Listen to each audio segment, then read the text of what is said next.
Hello everyone, आप सुन रहे हैं सेहत की सच्ची बातें। आज हम बात करेंगे नींद के बारे में। क्या नींद सिर्फ आराम का समय है? नहीं, नींद हमारी बॉडी का सबसे इम्पोर्टेंट बायोलॉजिकल प्रोसेस है। आइए स्टेप बाय स्टेप समझते हैं। नंबर 1, नींद का दिमाग पर असर क्या होता है। सोते समय दिमाग की ग्लाइम्फेटिक सिस्टम सक्रिय होती है। ये दिन भर जमा हुए टॉक्सिन्स और वेस्ट प्रोडक्ट को साफ करती है। अगर नींद कम हो तो ये टॉक्सिन्स जमा होकर मेमोरी, कंसंट्रेशन और मूड को ख़राब कर सकते हैं। इसीलिए नींद को ब्रेन का डिटॉक्स टाइम भी कहा जाता है। नंबर 2, नींद और हार्मोन्स का संतुलन क्यों ज़रूरी है। नींद के दौरान मेलाटोनिन बनता है, जो बायोलॉजिकल क्लॉक और नींद दोनों को रेगुलेट करता है। ग्रोथ हार्मोन रिलीज होता है, जिससे मसल्स रिपेयर होते हैं और बच्चों में हाइट बढ़ती है।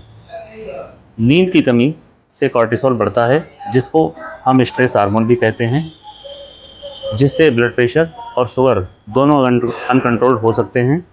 नंबर 3, नींद और हार्ट क्या संबंध है। नींद के दौरान हार्ट रेट और ब्लड प्रेशर थोड़े कम हो जाते हैं। ये दिल को हर दिन कुछ घंटे का आराम देता है। लगातार नींद की कमी से हाई ब्लड प्रेशर, अरिथमिया और हार्ट अटैक का खतरा बढ़ता है। नंबर 4, नींद और इम्यून सिस्टम का क्या संबंध है। नींद इम्यून सेल्स को रिचार्ज करती है। रिसर्च ये कहती है कि जिन लोगों की नींद 6 घंटे से कम होती है, उन्हें कोल्ड फ्लू इन्फेक्शन होने का खतरा 2 गुना ज़्यादा हो सकता है। नंबर 5, कितनी नींद जरूरी है। तो अडल्ट्स को लगभग 7 से 8 घंटे, टीनेजर को 8 से 9 घंटे, किड्स को लगभग 9 से 11 घंटे, एल्डरली लगभग 6 से 7 घंटे। अब मैं आपको कुछ टिप्स बताता हूँ, जैसे रोज़ एक ही समय पर सोएं और उठें। इससे बॉडी क्लॉक स्टेबल रहती है। सोने से पहले ब्राइट स्क्रीन से बचें, क्योंकि ब्लू लाइट मेलाटोनिन को सप्रेस करती है। कमरे को अंधेरा, शांत और ठंडा रखें।